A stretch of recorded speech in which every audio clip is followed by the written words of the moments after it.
நீங்க இதுக்கு முன்னாடி மான் சுக்கா சாப்பிட்ருக்கீங்களா? இல்லையான்றத கமெண்ட்ல சொல்லுங்கள். நம்ம ஊரில் தான் மான் கறி சாப்பிட்றது இல்லீகல். ஆனால் யூகேல வந்துட்டு பார்த்திங்கன்னா மான் கறி சாப்பிட்றது லீகல். செம்ம டேஸ்ட்டாக இருக்கும். நம்ம மட்டன் சுக்கா மாதிரியே இருக்கும்.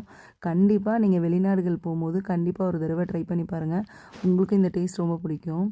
அதுக்காக நான் இன்றைக்கி 1 கிலோ மான் கறி வாங்கி அதை வந்து குட்டி குட்டி க்யூப்ஸாக கட் பண்ணி நல்லா உப்பு மஞ்சத்தூள்லாம் போட்டு வாஷ் பண்ணி குக்கரில் கொஞ்சம் தண்ணி ஊற்றி இஞ்சி பூண்டு பேஸ்ட் போட்டு வேக வச்சுருங்க.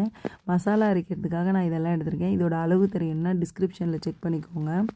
அதுக்கப்புறம் இதை நல்லா ட்ரை ரோஸ்ட் பண்ணிவிட்டு மிக்சியில் லைட்டாக தண்ணி சேர்த்து அரைச்சி வச்சுக்கோங்க. அதுக்கப்புறம் ஒரு பேனில் 5 ஸ்பூன் நல்லெண்ணெய் எடுத்துக்கோங்க. உங்கள்கிட்ட சின்ன வெங்காயம் இருந்தால் ஆட் பண்ணிக்கோங்க. அதுக்கப்புறம் 20 பல் பூண்டை தட்டி வச்சுக்கணும். 5 பச்சை மிளகா, கைப்பிடி கருவேப்பிலை போட்டு நல்லா வணக்கிக்கோங்க. இஞ்சி பூண்டு பேஸ்ட்டு 1 ஸ்பூன் போட்டு நல்லா வணக்கிடுங்க. ஒரு குட்டி தக்காளி சேர்த்து நல்லா வணக்கிக்கோங்க. எல்லாம் வணங்கி நல்லா எண்ணெய் பிரிஞ்சு வந்ததுக்கப்புறம் நம்ம அரைச்சி வச்சுருக்க மசாலாவை சேர்த்து நல்லா வணக்கணும். ஒரு 5 நிமிஷம். லைட்டாக 1/2 ஸ்பூன் மிளகாத்தூள் நம்ம யூஸ் பண்ணுவோம்ல, அதை போட்டுக்கோங்க. இது கூட உப்பு ஆட் பண்ணிக்கோங்க.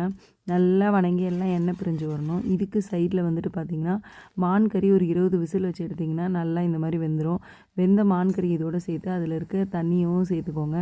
மூடி போட்டு ஒரு 15 நிமிஷம் வச்சிங்கன்னா நல்லா தண்ணியெல்லாம் ட்ரை ஆகி சூப்பரான சுக்கா ரெடி. அதுக்கப்புறம் என்ன, கொத்தமல்லியை தூவி இறக்கிட வேண்டியதான். அப்புறம் நம்மளோட சூடான பஞ்சு மாதிரி இட்லியை எடுத்து இதோடு வச்சு சாப்பிட்டோன்னா டேஸ்ட்டு பயங்கரமாக இருக்கும். நீங்கள் இதுக்கு முன்னாடி மான் கறி சாப்பிட்ருக்கீங்களா இல்லையான்றது கமெண்ட்டில் சொல்லுங்கள். ஒருவேளை நம்ம ஊரில் மட்டனையும் இதே ஸ்டைலில் ட்ரை பண்ணி பாருங்கள். நம்ம பாட்டி ஸ்டைல் சூப்பராக இருக்கும். மீண்டும் சந்திப்போம்.